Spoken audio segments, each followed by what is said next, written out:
Hello, my name is Wayne Phillips, and I am the Private Patients and Overseas Visitors Manager for ESNEFT Ipswich. COVID-19 has had an impact on us all in one way or another. For me, it offered the opportunity to add something unusual to my CV and to do something that made me feel as though I was contributing to the team effort of the whole trust. Within my role at Ipswich, there was going to be a change in the amount of time that I spent on each part of my job.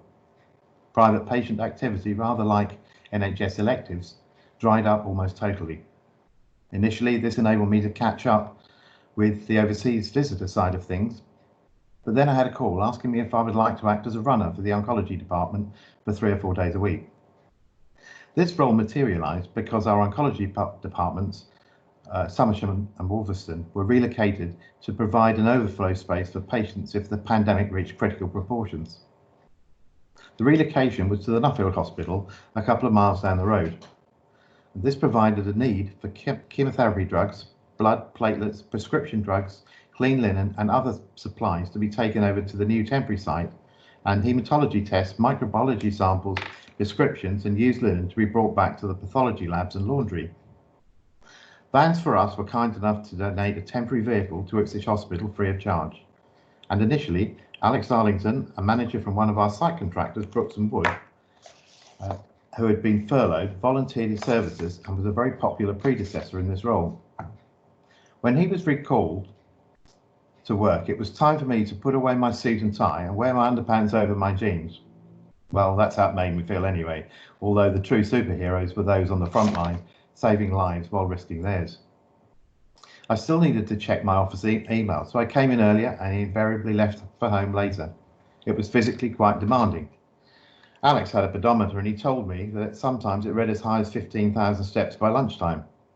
No wonder I lost a couple of kilos during the 3 weeks. I got to see parts of the trust that I would never have had access to, such as pathology and once backstage in the radiotherapy department. I met some new people and put faces to others that I had known only via email. There were occasions when we were applauded in by the nurses when I delivered the first batch of chemo drugs in the morning. They were a happy and playful bunch, always ready to hide the trolley if left unguarded. They always made me smile, although that would have been hidden by the compulsory mask and about 12 weeks of surplus hair growth. On one occasion, the patient's drugs had inadvertently been missed off in the delivery. I was able to double back and retrieve the missing bag and get it to the team in time for it to be administered. The look of gratitude from the patient made it well worth the extra effort. To be honest, as so many of my colleagues were and are working from home, being in the office was and still is a little bit lonely, but necessary. This job gave me a real boost and got me out of my little shell. I think that being with other people, or at least being in close proximity to others, feeling a part of a team, evoked that desire not to let anybody down, a desire to make a difference. So there we are. A few weeks driving in transit, delivering and collecting all sorts has resulted in an addition to my CV. I can now say that for 3 weeks, I was a drugs runner, but I'm not sure how many new doors that will open for me in the future.